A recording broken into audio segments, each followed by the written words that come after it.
Frères et sœurs, bonjour. J'espère que vous allez très bien. Gloire à Dieu. Une sœur en Christ m'a appelé hier, depuis le Togo. Elle s'est fait avoir par un faux pasteur et elle croit que cet homme-là a envoûté. Cet homme-là a roulé dans la farine avec des mensonges et au final a couché avec elle. Et la sœur n'a pas la paix depuis ce rapport sexuel. Elle ne se sent pas bien. Frères et sœurs, nous sommes dans les temps de la fin. Jésus-Christ a été clair avec nous. Il a dit attention, dans les temps de la fin, beaucoup viendront vers vous et ils vous diront que c'est moi qui les ai envoyés. Aujourd'hui, les églises poussent partout comme des champignons. Vous avez des villes où un seul quartier peut avoir 4-5 églises. Des loups sont dans l'église. Des faux serviteurs de Dieu, ça pousse partout. Des églises. Et on a des enseignements bizarres. Tu veux la guérison? Tu donnes d'abord une offrande. Tu veux une délivrance? Tu bâtis d'abord l'autel. Lorsqu'on lit les écrits des disciples, ils ne tenaient pas ce discours. Le danger aujourd'hui dans l'église.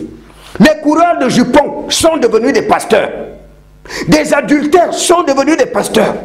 Des sorciers sont devenus des pasteurs. Les fumeurs de cannabis sont devenus tous des pasteurs. Tout le monde est pasteur. C'est pourquoi il faut lire la Bible. Pour que tu saches que non, ce que cet homme me demande là, ce n'est pas biblique. Mais si tu ne lis pas la Bible, tu risques de te faire dévorer par un loup. Si tu ne lis pas la Bible, tu es une proie facile. Parce que tous ces faux pasteurs lisent la Bible. Et ils vont vous rouler dans la farine par des versets bibliques qu'ils interprètent à l'envers pour t'avoir, toi qui ne lis pas la Bible. Je vais faire 4 témoignages pour encourager les véritables chrétiennes, les filles de Jésus qui sont dans l'église, de lire la Bible. Parce qu'aujourd'hui, le danger se trouve dans nos églises. On trouve des escrocs pasteurs. Le coureur de jupons est devenu prophète. On trouve un peu de tout dans l'église. Le truand du quartier, même celui qui vendait la drogue, aujourd'hui est pasteur. Le voleur du coin est devenu pasteur.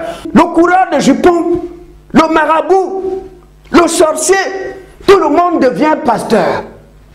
Le danger aujourd'hui se trouve dans des églises. Les viols, les fornications, des envoûtements, des adultères dans l'église.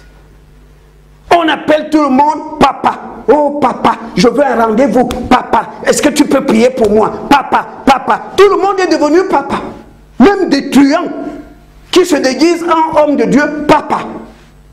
Le coureur de jupons qui a créé une église, papa. Tout le monde est papa. Papa, pardon, je veux une prière. Papa, papa, papa.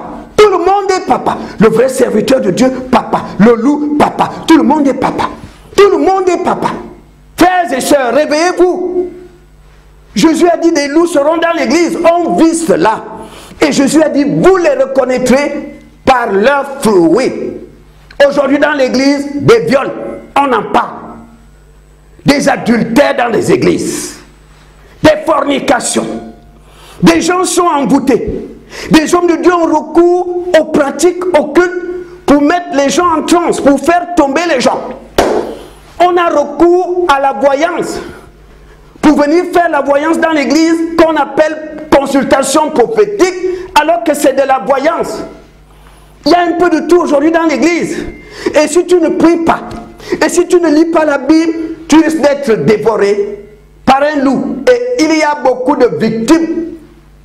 Je connais beaucoup de femmes ici à Paris.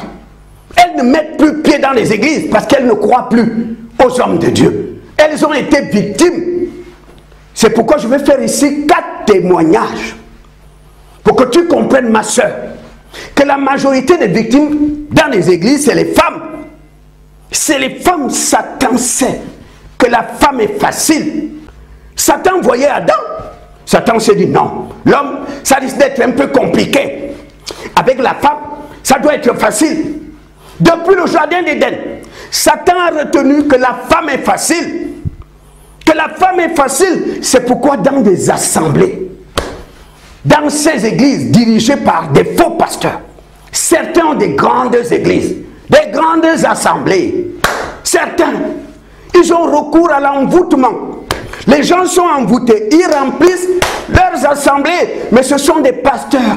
On entend de temps en temps, il a violé une fille. Certains vont jusqu'à, ils couchent avec une fille, ils mettent les photos nues de la fille sur les réseaux sociaux. Vous appelez ça un homme de Dieu? Réveillez-vous. Alors, je vais faire ici 4 témoignages.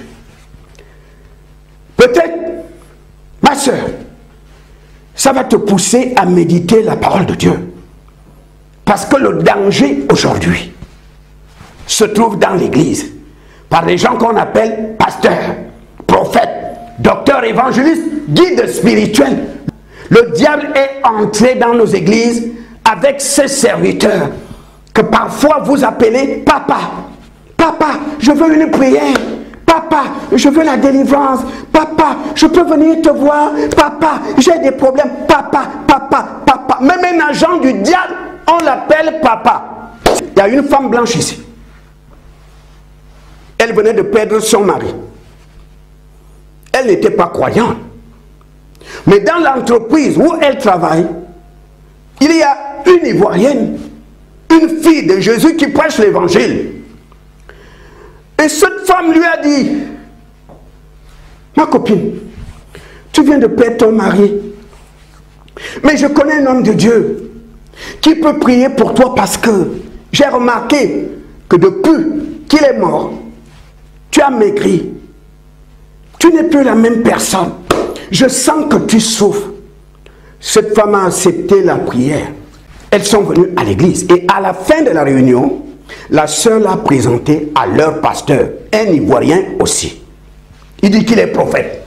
Il dira à cette femme, il y a une malédiction sur toute la famille. Ton mari est la première victime, mais ce n'est pas fini. Je vois que la malédiction va aussi te frapper, toi et tes enfants. Il faut qu'on brise cette malédiction. Tu rentres chez toi. D'accord? Je te donne des versets bibliques que tu iras lire. Parce que il va falloir offrir un sacrifice à Dieu pour qu'on puisse briser cette malédiction. La femme a accepté. On lui donne des versets bibliques. Elle est allée chez elle. Elle a commencé à lire chez elle. Quelques jours après, elle appelle l'homme de Dieu. Pasteur, j'ai terminé. Ok.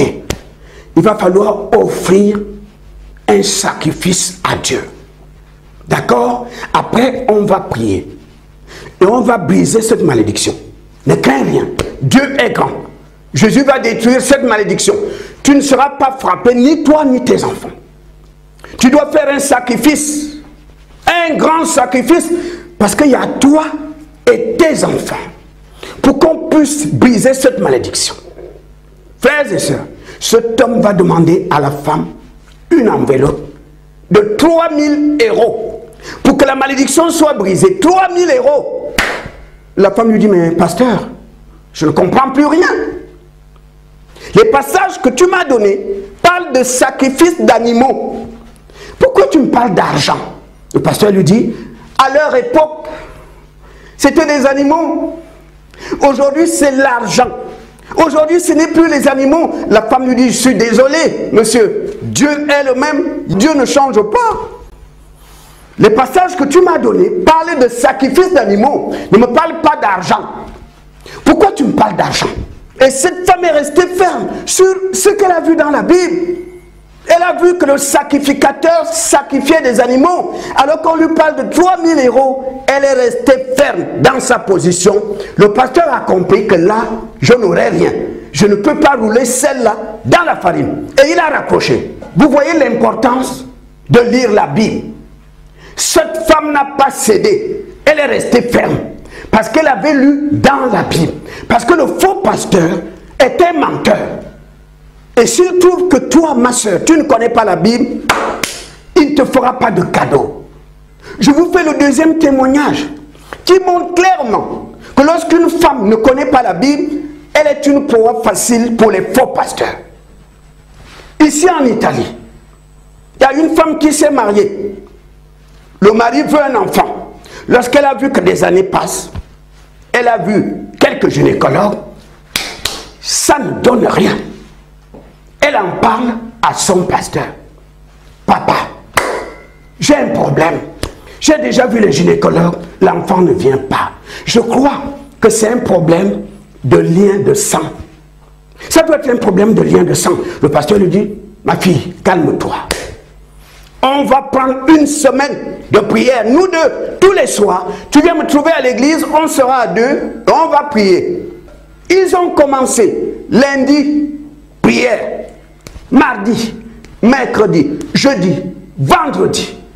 Les deux se retrouvaient dans la salle tous les soirs pour prier. Quand samedi arrive, l'homme de Dieu lui dit, ma fille, cette nuit, Dieu est grand. Le Seigneur m'a révélé ton problème. Ton mari ne peut pas. Tu ne peux pas faire un enfant avec lui. Il y a une malédiction dans ta famille.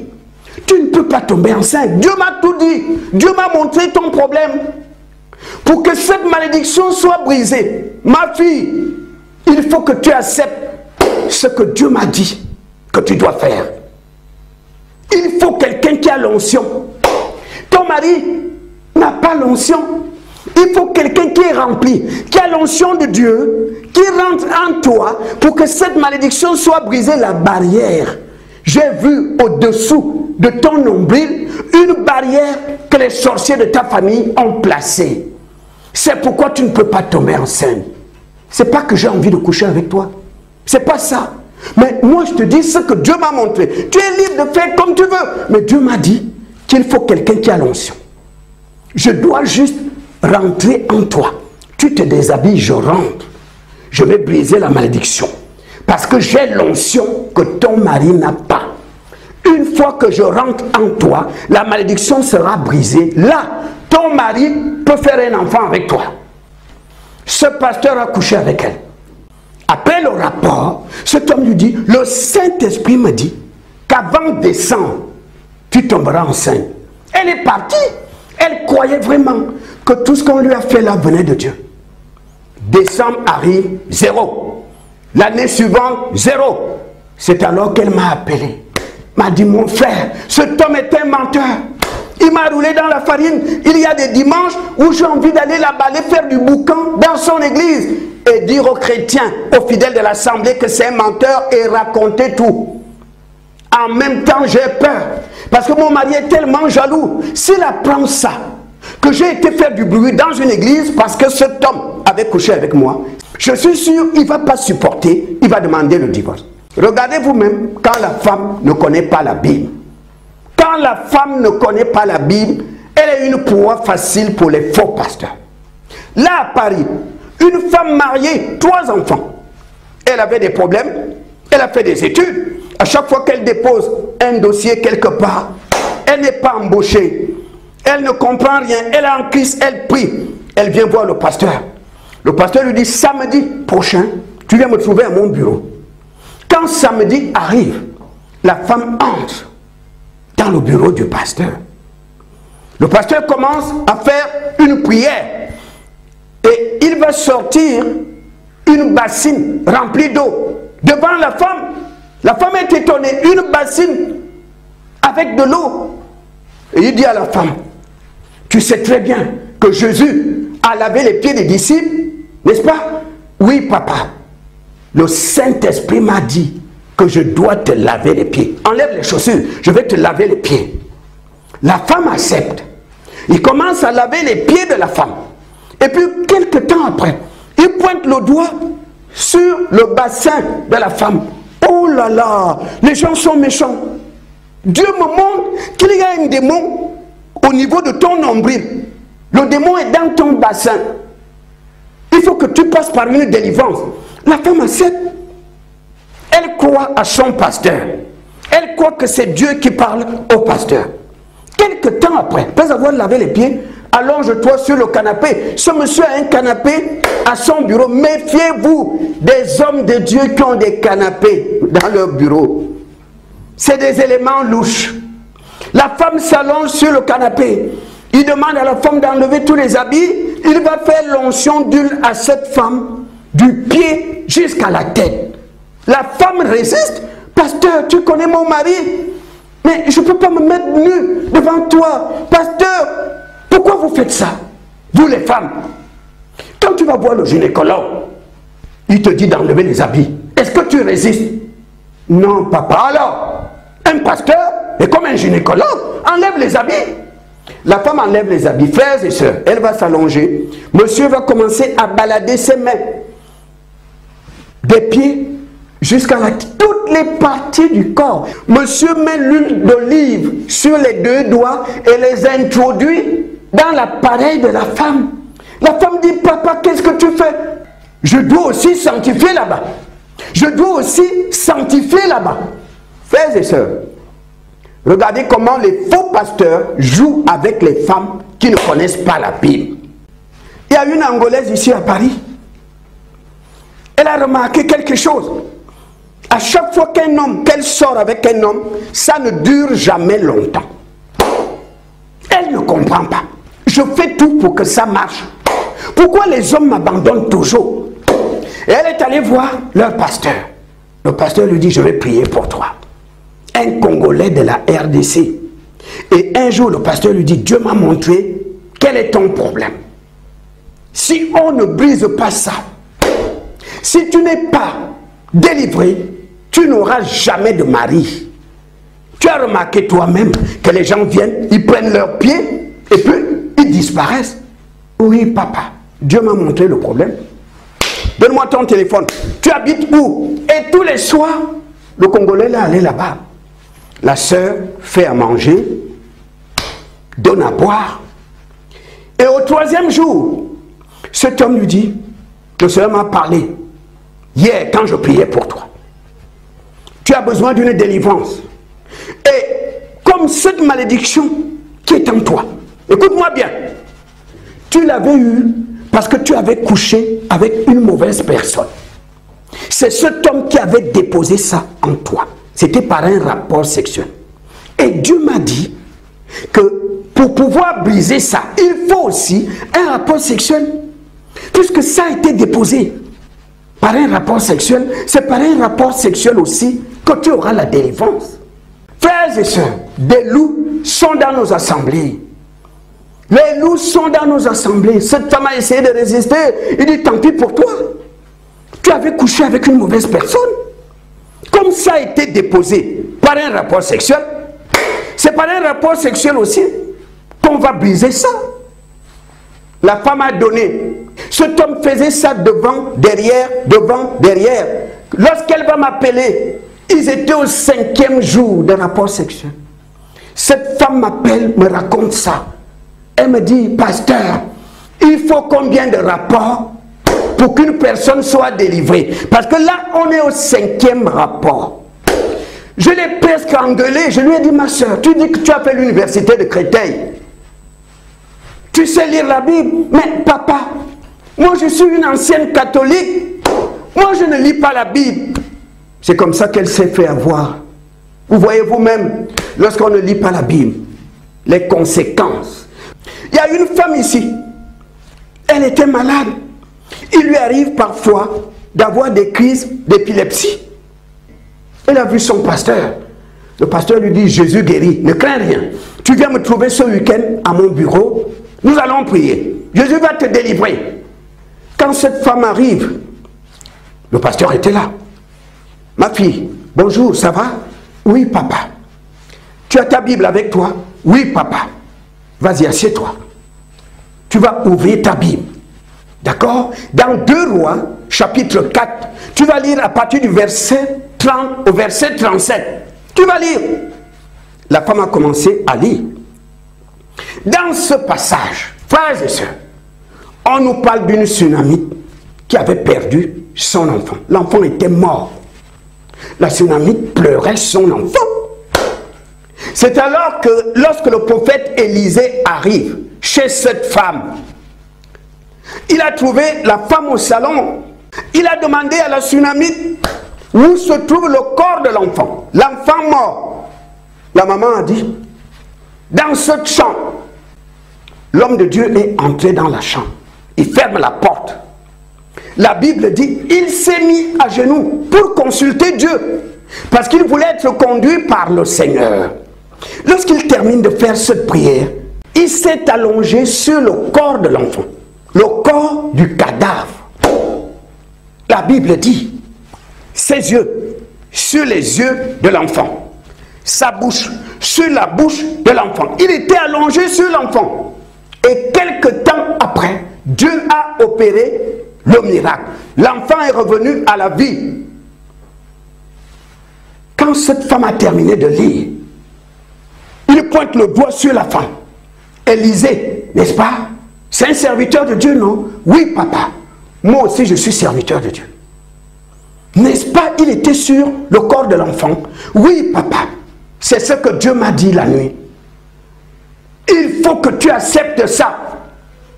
Tu dois t'allonger comme était cet enfant. Et moi, je viens m'allonger sur toi. Mes yeux sur tes yeux. Ma bouche sur ta bouche. Je voulais que tu lises ce passage. Parce que je t'aurais dit ça comme ça. Tu allais croire que peut-être j'invente ça, que ce n'est pas biblique. C'est pourquoi je t'ai fait lire ce passage. Déshabille-toi. Enlève tes habits. La femme enlève le haut, le bas, mais garde le sous-vêtement. Non, non, non, non, non. Tu enlèves tout. L'enfant était nu. Moi aussi, je dois être nu. Il faut que ton corps et mon corps puissent avoir un contact pour que Dieu opère le miracle. Mes yeux sur tes yeux, ma bouche sur ta bouche, tout mon corps sur ton corps, pour que Dieu opère le miracle. C'est ce qu'Élisée a fait. Frères et sœurs, cette femme me dit, l'homme de Dieu l'a serré dans les bras. L'homme de Dieu, après un temps, a commencé à l'embrasser. Les deux étaient nus. Ensuite, il y a eu pénétration. Cette femme pleurait après. Elle s'est fait avoir. Frères et sœurs, c'est ça les conséquences. Femmes chrétiennes, aujourd'hui vous avez des prêtres coureurs de jupons, des prêtres coureurs de jupons, vous avez des pasteurs coureurs de jupons. Un véritable serviteur de Dieu vit lui-même dans la sanctification et il prêche la sanctification. Beaucoup ont perdu leur salut. Beaucoup ne seront pas au ciel à cause de l'impudicité.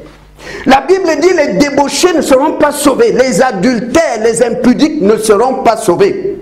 Donc un pasteur qui veut être sauvé, il s'éloigne de l'iniquité. Le prêtre qui couche avec toi, ma soeur, le pasteur qui couche avec toi est un agent du diable. Mais si tu ne te répands pas et que la mort te trouve là-dedans, parce que personne ne connaît son jour, personne ne connaît. Une voiture peut te toucher, une balle perdue, quelqu'un peut t'agresser. Je suis juste en train de dire que si la mort te frappe alors que tu étais dans l'impudicité, ton âme est souillée et ne peut pas aller vers le Seigneur. Beaucoup ont perdu la vie éternelle à cause de l'impudicité. Il faut couper ça. Il faut te repentir. Il faut dire à ce prêtre que je ne veux plus. Il faut avoir le courage de dire à ce pasteur que je ne veux plus rester dans l'impudicité. Pour sauver ton âme. Que Dieu vous bénisse.